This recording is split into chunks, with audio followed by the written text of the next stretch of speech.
तत्काल त्याग कर देना चाहिए, वहां से हट जाना चाहिए। पहला है स्थान, जैसे सत्संग, यमुना जी का एकांतिक पावन तट, किसी लता के नीचे, किसी संत भगवान के सानिध्य में।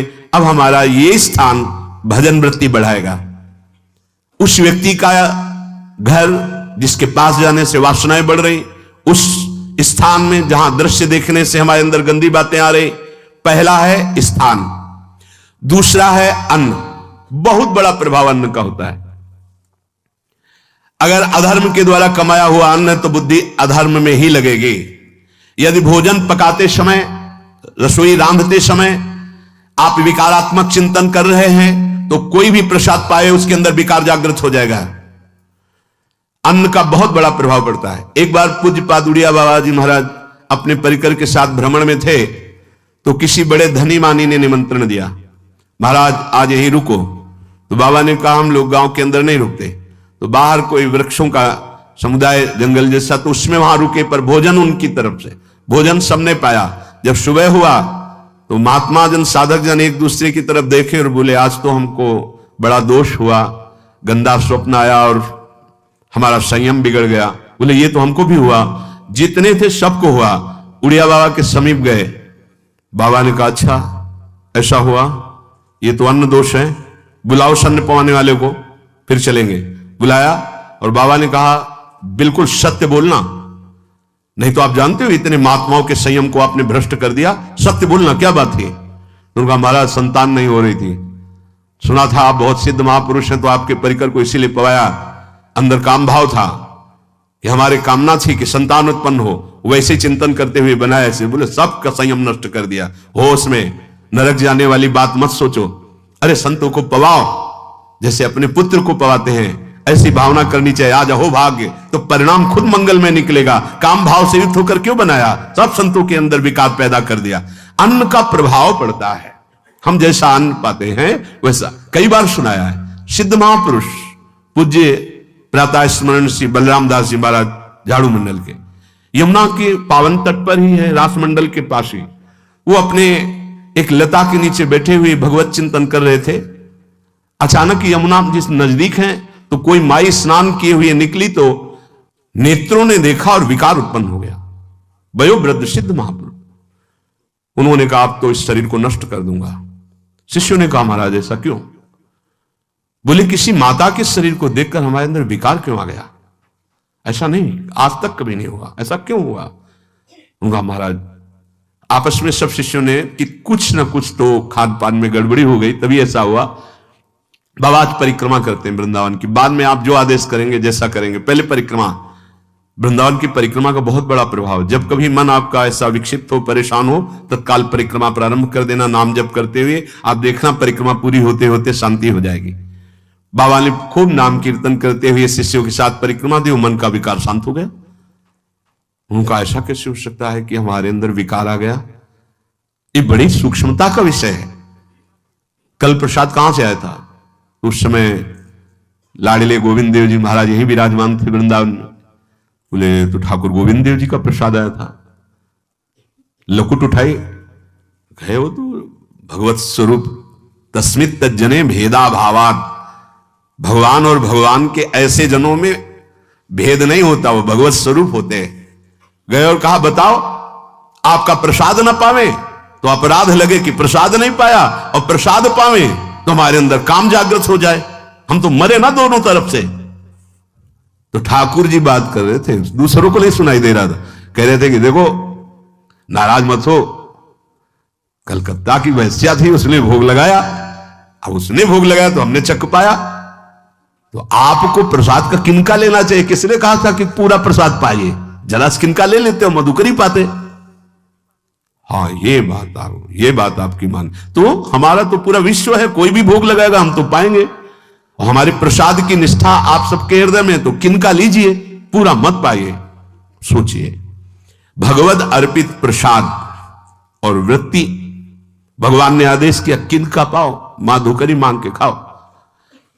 यहां वर्णन कर रहे, यदि हम अन्न थोड़ा भी हमारे अंदर दूषित चला गया, तो जब कभी ऐसी विकार की भावना हो, आपके अंदर विकार बन रहा है, तो खोजिए। आपने कोई दृश्य देखा है, आपने किसी से बात की है, आपने कोई ऐसा संकल्प बनाया, नहीं, तो फिर भोजन दोष आ गया। अब आज उपवास कर दो, जब तक वो वृत्ति न नष्ट हो तब तक कुछ मत पाना, जल से काम चलाना, तो एक दिन एक पहर अपने आप शांत हो जाएगा। अगर बहुत विकलता हो रही तो नाम कीर्तन शुरू कर दो, भोजन मत पाना, नाम कीर्तन शुरू, बिल्कुल शांति मिल जाएगी, बिल्कुल। और ये तो उदाहरण महापुरुष इसलिए देते कि हम सावधान रहें। हमारे अच्छे भाव या बुरे भाव में ये 10 बातें बहुत प्रभाव डालती हैं। पहला स्थान, दूसरा अन्न, और तीसरा जल। पानी भी बहुत संभाल के, नहीं आजकल तो देखो प्राय ऐसे दांत से प्लास्टिक नोचेंगे, ऐसे पानी पिएंगे, कब भरी गई, कहां भरी गई, कैसा पानी, बड़ा देखो कैसा हमारे भजन साधन के लिए विक्षेप पैदा होता चला जा रहा है। पहले सुंदर सरोवरों का जल, मतलब 15 वर्ष तो गंगा जल ही केवल पिया है, जो आकाश वृत्ति से मिला नहीं, गंगा जल ही पिया है। कुआं का जल, फिर आया हैंडपैप का जल, अपवित्र होने लगा। हैंडपैप में जो वाशर, अगर वो कहीं चमड़े का पड़ा हुआ है तो अपवित्र जल हो गया। अब हैंडपैप का भी अंतर ध्यान स्वरूप हो गया, अब तो नहीं दिखाई देता। अब रह गया है मोटर से निकले और फिल्टर में जाए, वो मशीन जो फिल्टर करती है पानी को, आरओ, उससे। अब वो जिनके पास है तो है, नहीं तो परिक्रमा लगाया हो, आपको पानी पीने को नहीं मिलेगा। देखो कैसा समय आ गया। भोजन, पहले कोई दगाबाजी भोजन में तो नहीं करता था। गांव में जब जिसके यहां दूध बेचा जाता था ना, उसको बहुत लघु दृष्टि से देखा है, गाय माए एक बराबर होती है, ये दूध बेचता है। 10-5 किलो मठा तो आप ऐसे मांग के ले सकते थे, अगर अड़ोस पड़ोस में वो मठा मिल जाएगा। जब कोई उत्सव होता, फ्री दूध 100, 200, 500 किलो पूरे गांव के सब दे देते, कोई ऐसे बेचता था। अब दूध नहीं, जब बूढ़े लोग बैठते थे कहते थे पानी बिकेगा आगे चल के। आज पानी बिक रहा है, नहीं बिक रहा, पानी बिक रहा है। हमें लगता है सब कोई पैसे से ही पानी है, वो बोतलें नीली नीली नहीं, इतनी बड़ी बड़ी बिकती, उन्हीं से पानी पिया जा रहा है। आगे और समय जल का प्रभाव पड़ता है। जैसे हम गंगा जल पीते थे, सही कहते, कई कई दिन जब भोजन नहीं मिलता तो पूरी पौष्टिकता गंगा जल से मिलती थी। गंगा माता के जल से ऐसा लगता था मानो हम परम पावन अमृत पान कर रहे हैं, सारी पौष्टिकता मिलती थी। कुएं का जल अपने आप में पौष्टिकता से युक्त होता है, जो हमें चाहिए। आज देखो जल की समस्या हो गई, पवित्र जल पीने के लिए हम तरस रहे, कहां जल और कैसे मिलेगा जल? या तो आप पैसे वाले हो तो आप खरीद करके पीजिए, नहीं तो अब वो जल नहीं है गया कि कुएं से निकाला पी लिया या सरोवर से पी लिया, या कैसा दुर्भाग्य है। जल का बहुत बड़ा योग है साधना में। जैसे स्थान का तो परम पावन वृंदावन धाम, अन्न का तो अब हम भगवत प्रसाद पाते हैं, तो जल का बहुत बड़ा योग है। आज दूषित होता चला जा रहा है, क्योंकि अब हाथ की बात नहीं रह गई है कि आप सुंदर कुआं से जल लें या सरोवर से जल लें या आप नदी से जल लें। हाँ, स्वामी जी के लिए लिखा हुआ है कि रोज यमुना स्नान और रोज यमुना जल ही पान। हमारे वृंदावन के समस्त भगवत स्वरूपों का स्नान यमुना जल से ही होता था, हो रहा है और होता ही रहेगा। बिहारी जी के लिए आज भी कलश में भरकर यमुना जल ही जाता है। तो वो कपड़ा से ऐसे ढक के जब हम 2 बजे परिक्रमा देते थे तो एक महाभागवत है, वो किसी को छूते नहीं, दूर से कहते छूना मत, बिहारी जी के लिए जल जा रहा है स्नान के लिए बिहारी जी का। फिर चौथा है आपका परिकर, जहां पर रह रहे हैं वो समुदाय, चाहे परिवार हो या आप समुदाय, वो कैसा है, रजोगुणी है, तमोगुणी है, सतोगुणी है या त्रिगुणातीत भागवतिक है, उसका प्रभाव पड़ेगा। 5वां है आपका पड़ोस, आसपास वाले घर, जैसा है वैसा प्रभाव पड़ेगा आपके ऊपर। पड़ोस निंदनीय है तो बंधन से युक्त होना पड़ेगा। लंका के पड़ोस में रहने के कारण अगाध महिमा वाले समुद्र को बांध दिया गया, रघुनाथ जी ने पुल बांधा और दंड देने के लिए तैयार हो गए थे सरकार। अग्निबाण संधान कर लिया था, पड़ोस के कारण ही तो ना, पड़ोसी रावण था, इसीलिए आस पड़ोस का बड़ा प्रभाव पड़ता है। फिर अगला है दृश्य, इस पे बहुत सावधानी की जरूरत है। ये मोबाइल भगवान चल गए हैं, बहुत विस्तार से चल गए हैं। अब कोई छोटा मोबाइल रखना नहीं चाहता, सब वो स्क्रीन वाला रखना चाहते, टच मोबाइल। दृश्य से बचो, बच्चों, जवानों, बूढ़ों, सबकी वृत्ति जो माया आकर्षित करती, जो दृश्य हम देखने के लिए अंदर से उल्लसित है, वो मोबाइल में सब है, चाहे भागवतिक और चाहे सांसारिक। तो भाई देख लो, गुण दोषमय संसार है। अगर आप दोष ग्रहण करना चाहते हो तो दोष ले लो, गुण तो गुण। बहुत बहुत खतरनाक विषय है और बहुत लाभदायक विषय है। किसी संत की वाणी एक बार समझ में नहीं आई, अगर हम 10 बार सुने तो समझ में आ जाएगी, ये लाभदायक है। कभी कोई किसी से बात करनी, पहले जाए तो पोस्ट कार्ड चलते थे, एक कार्ड, वो 15 पैसे का इतना बड़ा वाला आता था, 25 पैसे का बंद वाला लिफाफे में आता था, नीले नीले कागज का 15 पैसे वाला कार्ड, उसमें चिट्ठी जाती थी महीनों में। कभी यहां 1 मिनट में अमेरिका से बात कर लो, कितनी बढ़िया बात हो गई। उसका दुरुपयोग ना करो। अब हमारी इतनी चंचल वृत्ति है कि दुरुपयोग करने के लिए उत्साह बढ़ जाता है। बोले अब सब काम हो गया है, अब एकांत सेवन कर रहे हैं, अंदर से सिटकिनी बंद और मोबाइल भगवान का संग शुरू। 2-4 मिनट सत्संग और अच्छे दृश्य देखे, फिर बगले में वहां सब होता है कि आप बस उसको ऑन कीजिए, फिर जो मनोरंजन शुरू होता है, फिर उपासक मिटिया मेट हो जाता है। ये बहुत सावधानी की बात कह रहे हैं। वैसे हमें लगता है यदि आप कोई बड़े कार्य वाले ना हो तो छोटा मोबाइल रखे तो अच्छा रहता है। तो इसलिए ये एक ऐसा कलयुग भगवान ने रचा है कि बचा पाना बड़ा मुश्किल है। इससे वृत्ति को बचाओ, जो बचा ले गया वो आगे साधना कर सकता है। बहुत सावधान बच्चों। हमें लगता है यदि आपका मन चंचल हो, आपके शासन में ना हो, तो स्क्रीन वाला मोबाइल अपने माता पिता को दे देना चाहिए। और हम कहते हैं रखो, छोटा वाला रखो, कभी कोई आपत्ति विपत्ति या सूचना देनी हो, बढ़िया काम करता है। जरूरी नहीं है इतना बड़ा लेके चलना। हाँ, अगर आपको बहुत राजकीय विभाग के कार्य हैं तो बात अलग है कि कौन सी सामान कहां कैसे, तो वहां से वीडियो भेज रहा है, वो चेक कर रहा है, यस हाँ ठीक है अब चलाओ। अपने को क्या काम है? सत्संग अगर सुनना है तो सत्संग सुनने के अलग यंत्र आते हैं, चला दो उसमें, वो इतनी बड़ी लगती है, उसमें चिप पेन ड्राइव ऐसे लगा दो और सत्संग सुनो। जरूरी वो दृश्य वाला रखो। यहां कह रहे दृश्य, अगर गलत दृश्य देखा तो बावरे बन जाओगे और अच्छा दृश्य देखा तो भगवान के मार्ग के पथिक बनोगे। तो देखो, अच्छे दृश्य में भी दोष दर्शन की वृत्ति की गुंजाइश है। जैसे कोई लीला हो रही है, लीला के पात्र, जैसे हमारे ब्रजमंडल में रास लीला होती थी, ऐसे 12 वर्ष 13 वर्ष के लीला पात्र, सब नव किशोर, जहां भाव ही बने रोते रहो। अब वहां बड़े बड़े लीला पात्र हैं, अगर हमारी भावना शासन में नहीं है तो वहां हम अंग प्रत्यंग के दर्शन से हमारी हाव भाव वहां जो हो रहा है उससे हमारी वृत्तियां बिगड़ जाएंगी। जब छोटे छोटे लाडली लाल परस्पर खेलते हैं तो केवल आशीर्वाद देने को, रोने का मन होता है। अगर आप लीला भी देख रहे हैं तो बहुत सावधानी की जरूरत है, क्योंकि वो चिदानंद शरीर नहीं है, पांच भौतिक शरीरों, हमारी दृष्टि पंचभूत में लगी हुई है। नाम जप करो, लीला गायन करो, फिर देखो जो लीला है, यही जीवन का परम सुख मिलेगा। सच्ची मान लीजिए।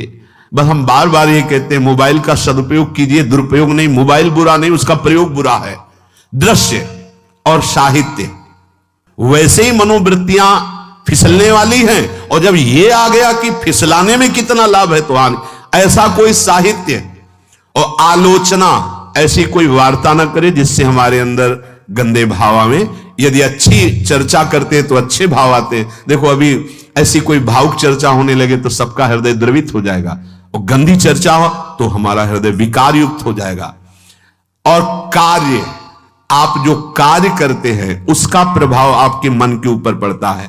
और उपासना, आप उपासना भोगों की करते हैं या योग की करते हैं?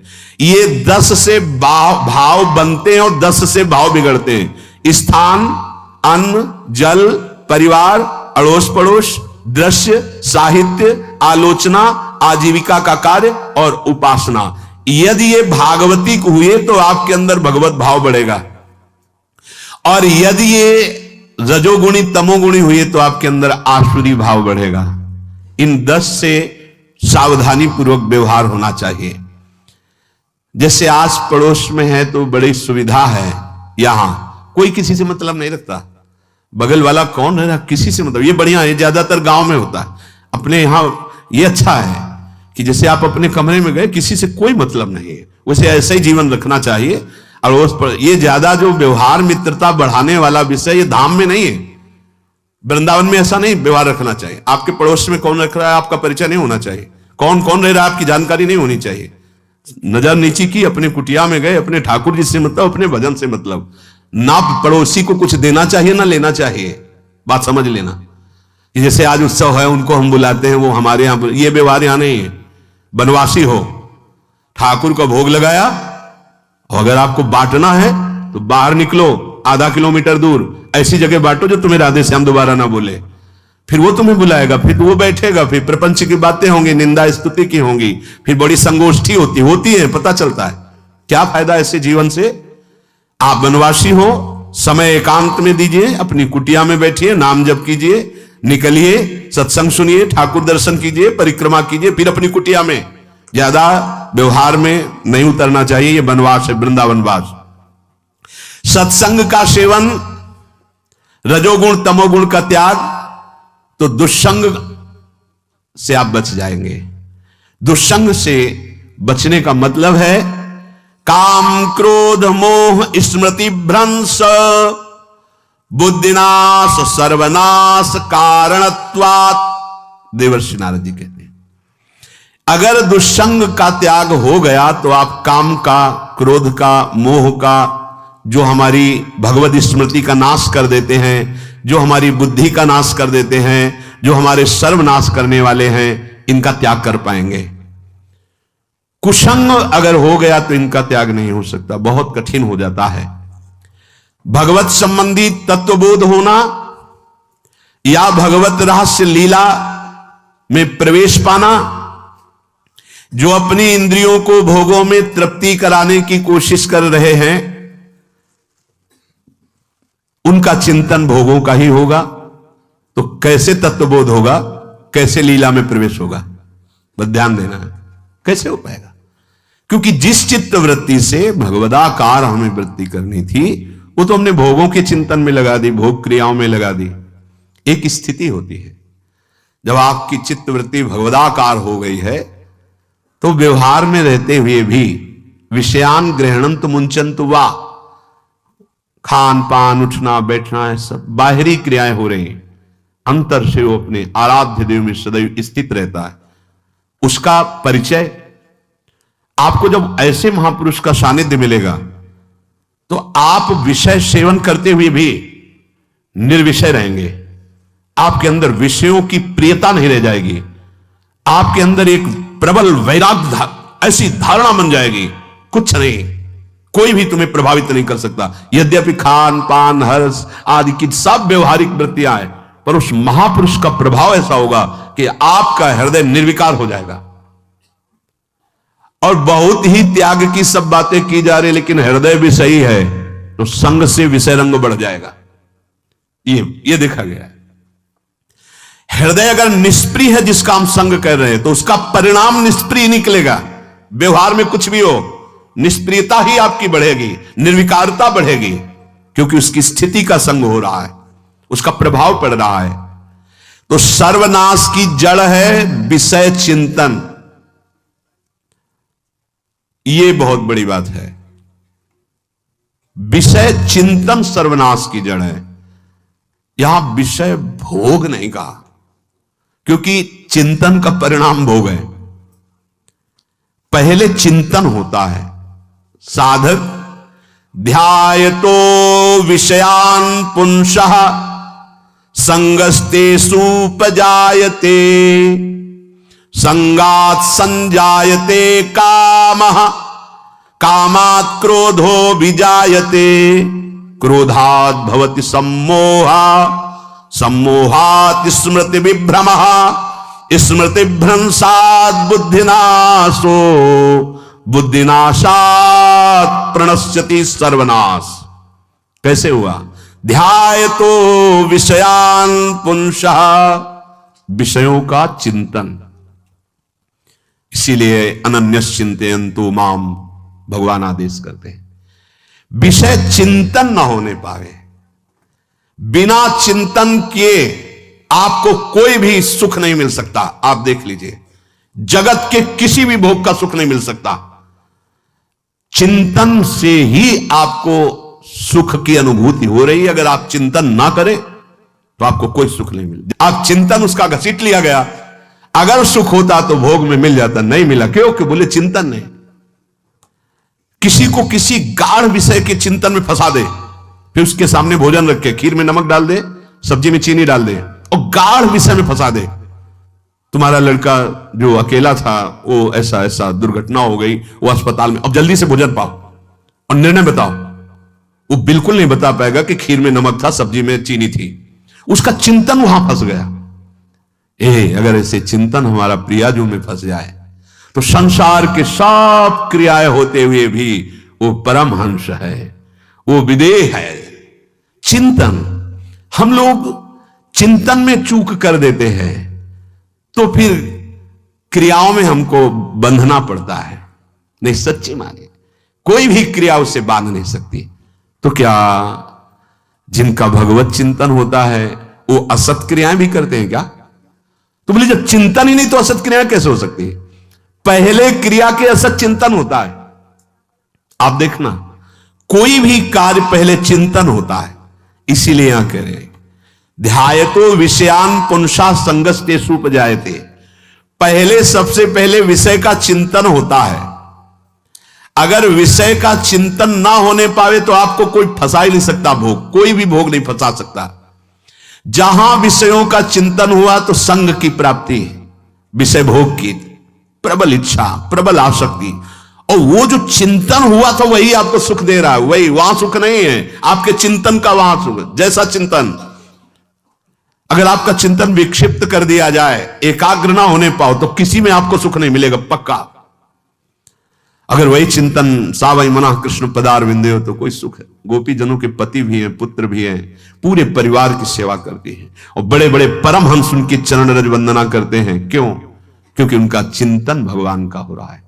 एक भी वृत्ति शरीर चिंतन में नहीं, बलिहारी है। मुरारी पादार्पित चित्त वृत्ति। विषयों के चिंतन से विषयों में आसक्ति पैदा होती है।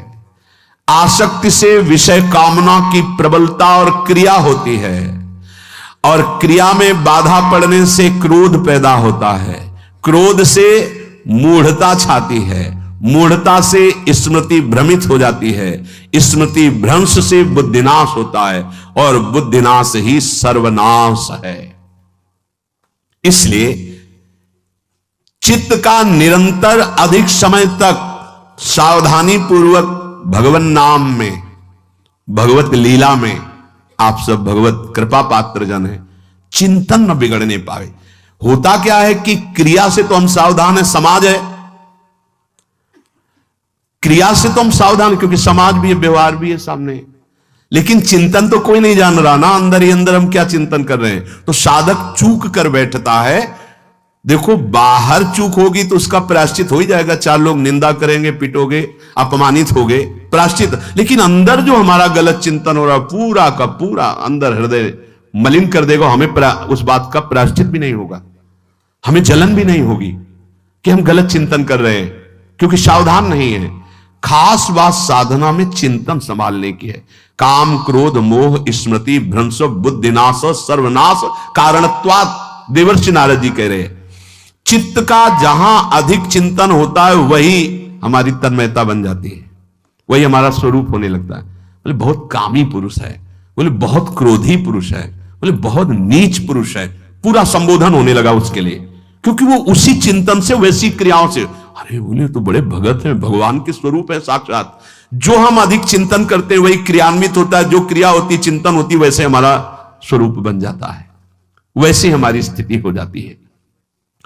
सांसारिक विषयों और विषयी पुरुषों का शरीर संग, वाणी संग, मन के द्वारा संग, ये आपके अंदर विषय चिंतन बढ़ा देगा, विषय क्रियाओं में लगा देगा।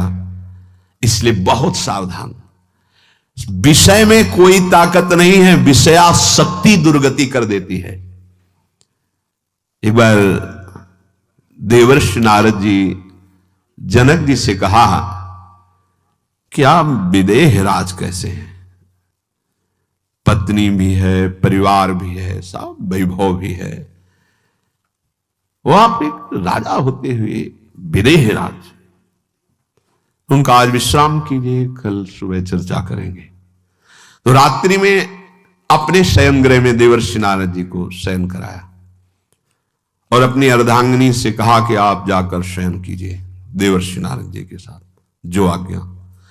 अब वहां देवर्षि नारद जी के समीप जब नारद जी ने देखा कोई स्त्री, तो शकिल गए और शकिल गए। अब वो तो आज्ञा जैसी हुई थी, जब दीवाल मिली तो दीवाल की तरफ मुंह करके लेटे रहे। अर्धरात्रि में उठी और चले गए। देवर्षि नारद जी सुबह गए और कहा कि ये क्या मजाक था आपका, यदि आपको ऐसा ही व्यवहार करना था तो आप हमसे कह देते तो हम बाहर जाकर शयन करते, आपने ऐसा क्यों किया? क्या हुआ महाराज? जब हम वहां शयन कर रहे थे, कुछ रात्रि व्यतीत होने पर आपकी अर्धांगिनी आई और लेट गई सैया पे। उनको पता नहीं कि एक देव ऋषि के साथ ऐसा व्यवहार नहीं कर। फिर क्या हुआ महाराज? फिर हम और शिकलते गए, फिर दीवाल मिली तो उधर मुंह करके फिर सो गए। तो तुमने स्त्री को दीवाल नहीं समझा, दीवाल को दीवाल समझा। यही आप में और हम में फर्क है। आपके लिए जैसे दीवाल निश्चिंतता का कारण है, ऐसे ही हमारे लिए स्त्री होते हुए भी वो दीवाल की तरह ही है, किंचन मात्र विकार उत्पन्न नहीं कर सकती। यही अंतर है। इसी बात से हमको विदेह राज कहते हैं। ये स्थिति अब कह दे स्त्री शरीर और दीवाल में क्या ज्ञान की विशेषता? वो जड़ है, चैतन्य नहीं। ये शरीर भी जड़ है, चैतन्य आत्म तत्व है। पंचभूतों से दीवाल बनी है। अग्नि तत्व से ईंट पकाई गई है, पृथ्वी तत्व तो है ही। पृथ्वी तत्व में जल मिलाकर उसको आकार दिया गया है, वायु तत्व ने उसे सुखाया है, अग्नि तत्व ने पकाया है, और शब्द आकाश तत्व है। पांच भूतों से वो बना, पांच भूतों से बना है। सच्चा ज्ञान ये कि इसमें और दीवाल में कोई अंतर नहीं। चैतन्य घन आत्म तत्व के कारण ये चलता फिरता नजर आता है, और वो खड़ा स्थायी जड़ दिखाई दे रहा है। इसमें भी भगवान है, उसमें भी भगवान है, इसमें भी पंचभूत है, उसमें भी पंचभूत है। नरसिंह भगवान खंभे से प्रकट हुए थे, बस केवल अज्ञान के कारण जड़ चैतन्य का भेद है। तो आप समझ में आया। ये जो हमारे अंदर भोगों की आसक्ति है, यही कामना प्रकट करते, यही पाप प्रकट करते, यही हृदय को मलिन कर दे। इसलिए हम अपने चिंतन को संभालें। चित्त चोर के चरणारविंद का चिंतन करें, निरंतर नाम जप करें, भगवद आश्रित रहें। प्रभु अपने भक्तों की रक्षा करते हैं, जैसे मां अपने बच्चे की। करूं सदा तिनके रखवारी, जिम बालक राखे महतारी। राधा राधा राधा शेष जागे। श्री राधा वल्लभ लाल की। दूरे सृष्टि आदि वार्ता, ये सेवा विभाग दे दिया है। भगवान विष्णु की नाभि कमल से ब्रह्मा, ब्रह्मा जी की भ्रकुटी से रुद्रावतार, पालन, सृजन, विनाश, सतोगुण, रजोगुण, तमोगुण के द्वारा अनंत लीलाएं। पर आप निकुंज में रसमयी प्रेममयी क्रीड़ा करते हुए अपने प्रेमियों के संग महासुख की वर्षा करते, स्वानंदिक विलासवान। तो जो इनके चरणों का आश्रय ले लेता है, उसे अन्य किसी के आश्रय की जरूरत नहीं पड़ती, क्योंकि जितनी शक्तियां हैं, जितनी सिद्धियां हैं, सब इन्हीं के चरणों से प्रकाशित हैं। जो ऐसा नहीं जानते तो कभी कभी प्रश्न आते हैं कि प्रिया प्रीतम तो अत्यंत सुकुमार हैं, जिससे हमें रक्षा की जरूरत है, तो अमुक देवता या अमुक ऐसा। जब मूल में जल चढ़ा दिया तो डाल में, पत्ते में, पुष्प में, सब में पहुंच गया। सबके मूल निकुंज बिहारी लाल जो महाराज है। गीता जी में स्वयं कहते हैं, ऊर्ध्व मूल मधा शाखा मस्वत्थम प्राहुरव्ययम। मैं सबका मूल हूं। पर ब्रह्म की प्रतिष्ठा है हमारे श्री कृष्ण, और जो ब्रजेंद्र नंदन के रूप में प्रकट हुए वही निकुंज बिहारी लाल जो अपने रूप से प्रकट हुए हैं। उपासक को अन्य आश्रय लेने की जरूरत नहीं है, क्योंकि अन्य कोई है ही नहीं। ये सब इन्हीं का विलास। पर जो निकुंज में विलस रहे तो दूरे सृष्टि आदि वार्ता, सृष्टि आदि वार्ता से दूर, क्योंकि सृष्टि की सेवा के लिए अंश रूप से आप विराजमान हैं भगवान विष्णु ब्रह्मा शिव रूप में। आप ही विराजमान, दूसरा कोई नहीं। निज महापूर्णात्म शक्त्याश्रयात, इनकी आत्म शक्ति से ही यह विस्तार हुआ है। ये अपने आप को ही विस्तार को प्राप्त किए हुए हैं। संजीवत्यथ चेष्टते निज निजे कार्य तमे वाद्भुतम। आहा, ये अपने प्रेमी जनों को जीवन प्रदान करने के लिए। प्रेमी जनों का जीवन क्या है? इनकी रूप माधुरी का गान करते हुए, रूप माधुरी का अवलोकन करते हुए, इनकी चरण सेवा में अपना जीवन, तो यही उनकी संजीवनी मूर्य है।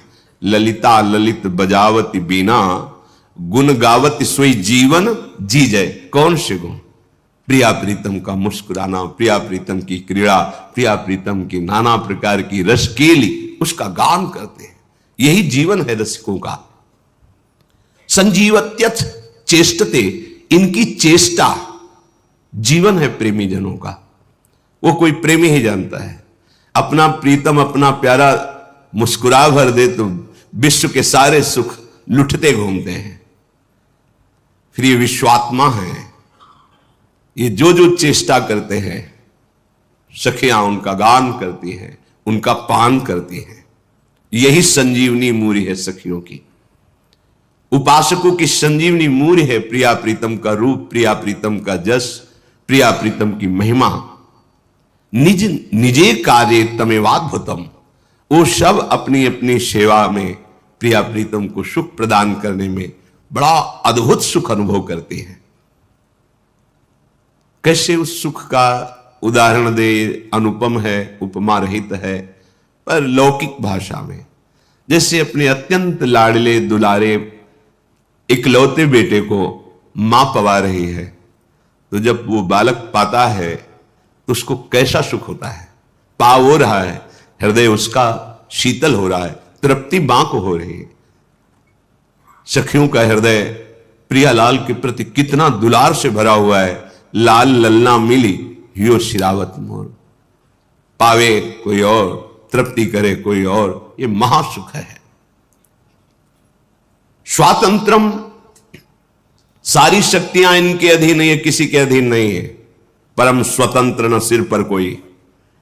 परमम परेश, ये ईश्वरों के भी ईश्वर हैं निकुंज बिहारी लाडली लाल। परमेश महा मानंदिक वृत्तिम श्रेय, परम स्वतंत्र, परम महा आनंद वृत्ति युक्त होकर विलसते रहते हैं।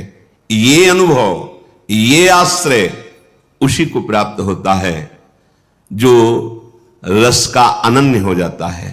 रसिक अनन्यों के संग से। हरिराम व्यास जी कहते हैं, तेई रसिक अनन्य जानवे। कौन है रसिक अनन्य?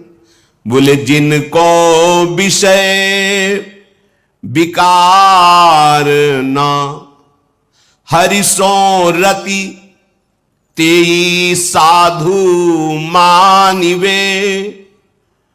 तेई रसिक अनन्य जानिवे, तिनकी संगति पतित सु उद्धरे। जो बारक बर घर आनिवे, तिनके चरणों दक सो अपने। नख शिख गातिन सानिवे, तेई रसिक अनन्य जानिवे। वही रसिक अनन्य है जिनके हृदय में ये षट विकार शांत हो गए हैं। काम, क्रोध, लोभ, मोह, मद, मत्सर। कैसे शांत हुए? हर्षोरति, हा हरि राधा। प्रिया प्रीतम के चरणार विंद में जिनकी प्रीति हो गई है, उस हृदय में ये षड विकार अपना अधिकार छोड़ देते हैं, अर्थात इन विकारों का स्फुरण ही नहीं होता। तेई साधु मानिवे, वही साधु पदवी को प्राप्त है जो निर्विकार और प्रभु के प्रेम से युक्त हृदय है, वही साधु हृदय है, वही रसिक अनन्य है। हरिराम व्यास जी कहते हैं, प्रियाजू की कृपा से ऐसे रसिकों की संगति मिले तो हमारा उद्धार हो जाए। अगर एक बार भी इनकी संगति कर ले तो व्यर्थ नहीं जाएगी। जो वारक घर आनवे, एक बार यदि इनके समीप पहुंचना हो जाए या ये हमारे समीप कृपा करके सानिध्य दे दे, एक बार का मिलना वो व्यर्थ नहीं जाएगा, आपका परम मंगल कर देगा। अगर कहीं ऐसे भगवत प्रेमी महात्मा का चरणोदक मिल जाए और रोज पीने को मिले और अपने सर पे धारण करने को मिले, नखशिख गातिन शानवे, निश्चित निश्चित बहुत जल्दी परिवर्तन होता है।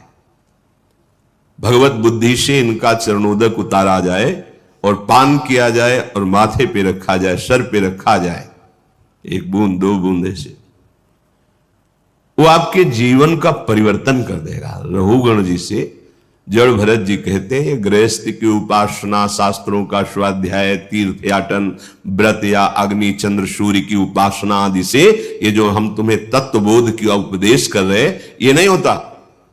ये होता है महापुरुषों की चरण रज का अभिषेक करने से।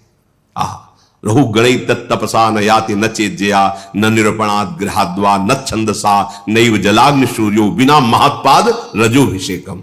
हरिराम व्यास जी कहते, तिनके चरणोदक सो अपने नख सिख गातन शानवे।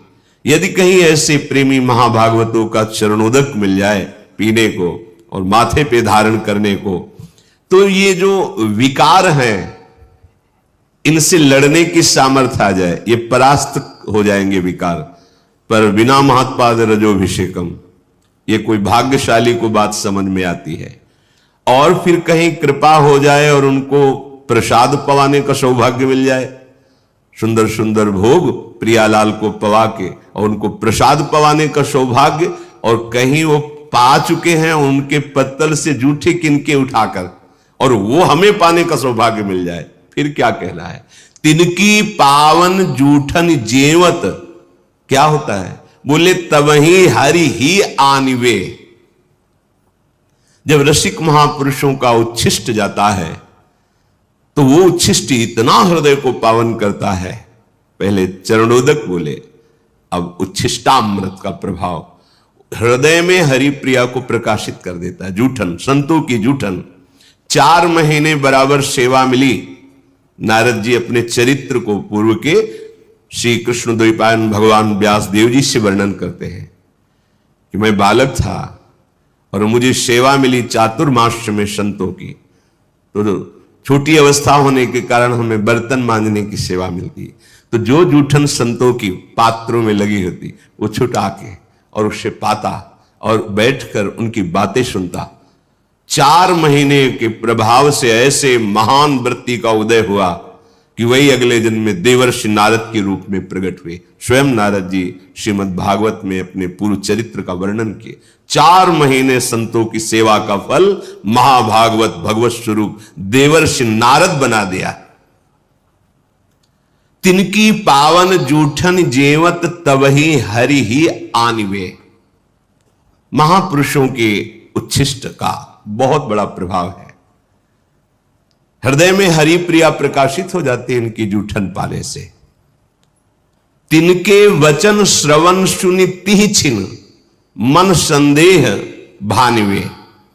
बोले ऐसे भगवत प्रेमी महात्माओं के वचन सुनते ही मन के जितने संदेह हैं सब नष्ट हो जाते हैं। सारे प्रश्न शांत हो जाते हैं। आप सुनते रहो, केवल कोई प्रश्न बकाया नहीं रह जाएगा। हर प्रश्न का उत्तर आपको मिल जाएगा सत्संग में। आप केवल ध्यान से सुनिए।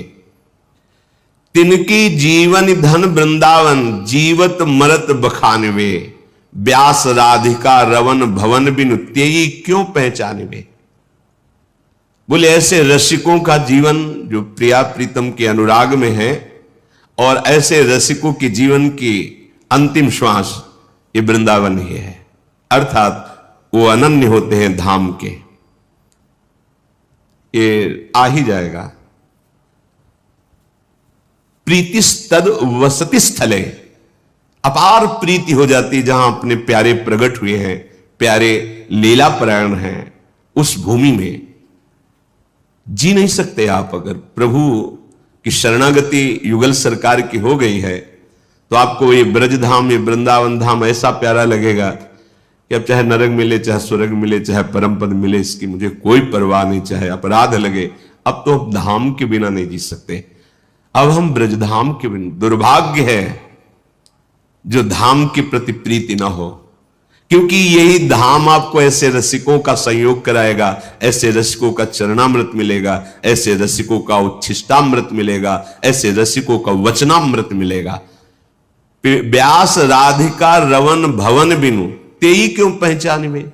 यदि वृंदावन में तुम्हारा भाव नहीं आया तो ऐसे रसिकों से तुम्हारी पहचान हो ही नहीं सकती, और बिना रसिकों के पहचान के प्रिया प्रीतम का प्रेम प्रकट नहीं होता, रंच मात्र प्रेम प्रकट नहीं होता। रे मन रसिकन संग बिन रंच न उपजय प्रेम। रसिक अनन्यों का मिलना दुर्लभ है। बस रसिक अनन्यों की बात मान जाए तो रस में डूब जाएगा। जाकी है उपासना ताही की वासना, ताही को नाम रूप लीला गुण गाइए। यह अनन्य परम धर्म परिपाटी, वृंदावन बसी अनत न जाइए। सोई व्यभिचारी आन कहे आन करे, ताको मुख देखे दारुण दुख पाइए। व्यास होई उपहास त्रास किए, आस अछत कित दास कहाइए। हरिराम व्यास जी के जिसकी तुम्हें भगवत कृपा से गुरु प्रदत्त उपासना है मिली है, उसी के मिलन की, उसी के रूप की, उसी के गुण की, लीला की तुम्हारे हृदय में चाहत होनी चाहिए। ये चाह प्रकट हो गई तो सब चाहे नष्ट हो जाएंगी। इस एक चाह में सामर्थ्य है हर चाह को मिटा देने की। क्या अब इस जन्म में प्रिया प्रीतम से मिलना होगा। मिलने का उपाय है निरंतर प्रिया प्रीतम का स्मरण करना, नाम जप करना, उनकी लीला गुण गायन करना, उनके जनों का संग करना, उनके लिए ही कर्म करना, उनकी प्रसन्नता के लिए, उनके समर्पण के लिए सारी चेष्टाएं, तन मन वचन सब। जाकी है उपासना ताही की वासना, ताही को नाम रूप लीला गुण गाइए। यह अनन्य परम धर्म परिपाटी, यही रसिक अनन्यों का प्रेम धर्म है, यही परिपाटी है, यही मार्ग है, यही निष्ठा है कि अपने आराध्य देव के नाम रूप गुण लीला धाम के चिंतन में मगन रहे। वृंदावन धाम की उपासना धाम के प्रभाव से ही सफल होती है। जब आपको समय मिले तब धाम आइए, पर धाम का चिंतन तो आप कर सकते हैं। कई बार सत्संग में चिंतन का प्रकार बताया गया है। अगर कहीं आपको वास का सौभाग्य मिल गया है तो फिर यद्यपि मिले कोटि चिंतामणि तऊ न हाथ पसार। बड़ा दुख होता है जिस उपासक को अखंड वृंदावन धाम का संयोग बन जाता है, फिर किसी विषय इंद्रियजन्य भोगों के लिए धाम का त्याग करके, और भोगों में तब लगता है बड़ी प्रबल माया है प्रभु की, जो प्रभु के घर से घसीट ले जाती है। कब? जब कपट करोगे, छल करोगे, छुपाव करोगे, मनमानी आचरण करोगे तो घर से ले जाएगी। ये घर है, घर से खींच के ले गई, आजीवन के लिए ले गए। भाव नहीं बन सकता कभी। अब बहुत सावधान। वृंदावन बसी अनंत न जाइए। अनंत जन्मों की बिगड़ी केवल वृंदावन सुधार देगा। तुम्हारी साधना में त्रुटि हो तो भी वो तुम्हें अपने प्रभाव से परम पद प्रदान करेगा। वृंदावनी प्रभाव सुन अपनो ही गुण दे।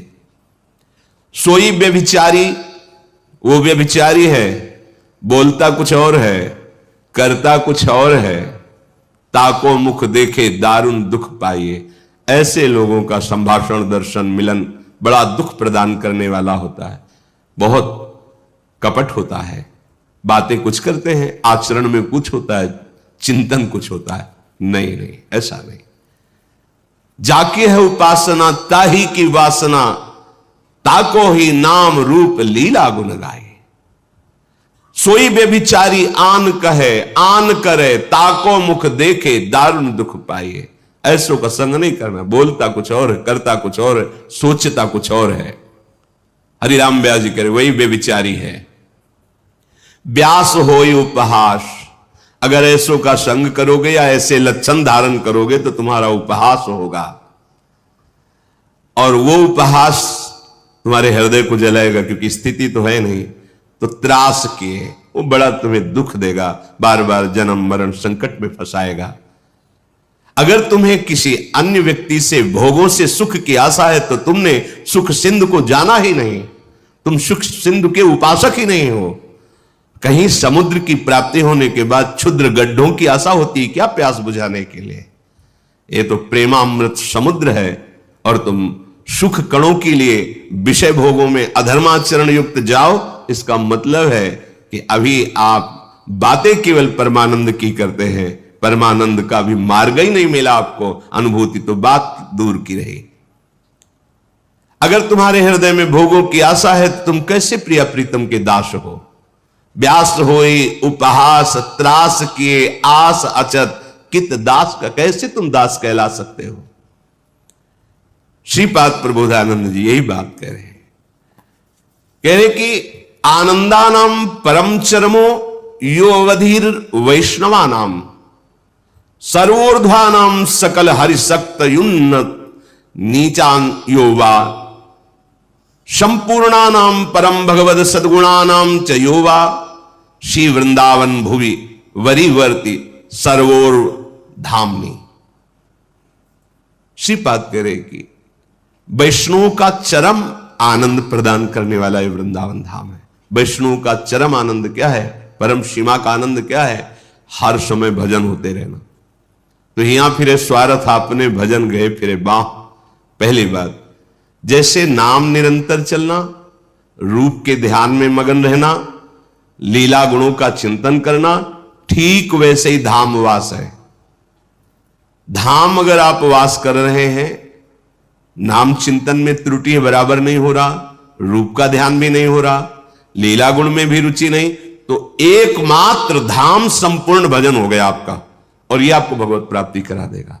आनंदानम परम चरमो योवधिर वैष्णवानम, जो आनंद की चरम सीमा है प्रेम,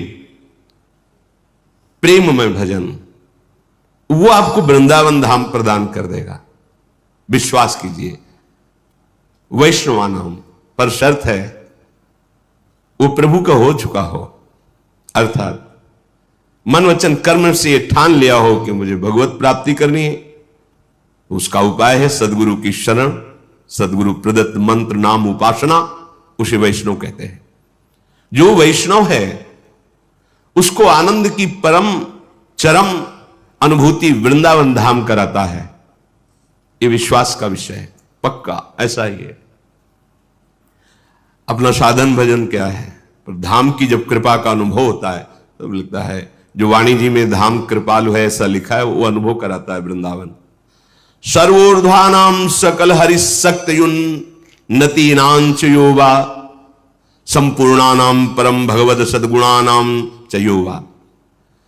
ये सीधाम वृंदावन समस्त धामों का ऊर्ध्व है, मूल है, सबसे महान इसी के अंश से सब धाम धामी प्रकट होते हैं, और समस्त शक्तियों को प्रकट करने वाला ये चरम स्थान वृंदावन धाम है, क्योंकि धामी प्रिया प्रीतम से ही सब प्रकट हुए हैं। मूल वृंदावन धाम, मूल बिहारी बिहारिंजू। जो महाभागवत वृंदावन धाम का आश्रय, वृंदावन धाम का वास स्वीकार करता है, अन्य संबंध छोड़कर, दूरादपास्य सुजनान सुखमर्थ कोटिम सर्वेश साधन वरेश चिरम निराशा, शर्त है। यह जोरी अविचल वृंदावन नाही नान सुकाज। अब ये वृंदावन आपके अंदर वो संपूर्ण उत्तम गुण प्रकाशित कर देगा जिससे प्रिया प्रीतम रीझ जाते हैं, अन्य साधनों से नहीं।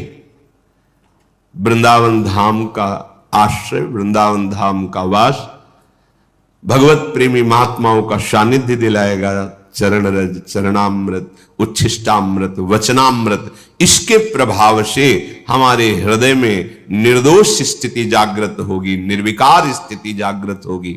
उसी निर्विकार स्थिति में प्रीति का प्रादुर्भाव, उसी प्रेम पुलकन में वो प्रिया प्रीतम की रूप माधुरी का अनुभव करता है। तो सारे सद्गुण धाम की कृपा से उसके हृदय में आ जाते हैं। इसलिए अन्य आश्रय, अन्य वार्ता, अन्य भाव त्याग करके अनन्य भाव से नाम रूप लीला धाम की उपासना में निश्चित, अगर आपकी त्रुटियां भी हैं, गलतियां भी हैं, अपराध भी हैं, तो आप चिंता मत करो। धाम अपने प्रभाव से आपको निर्मल कर देगा। सारे महाभागवतों के सद्गुण दैवी संप्रदा आप में प्रकाशित कर देगा। विश्वास करो, ये धाम कोई जड़ नहीं है, ये चैतन्य घन है।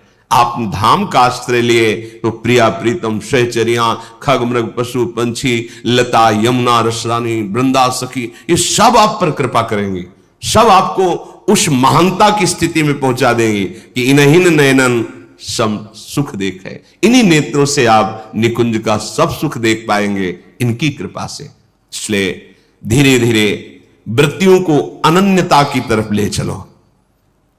जाकी है उपासना ताही की वासना।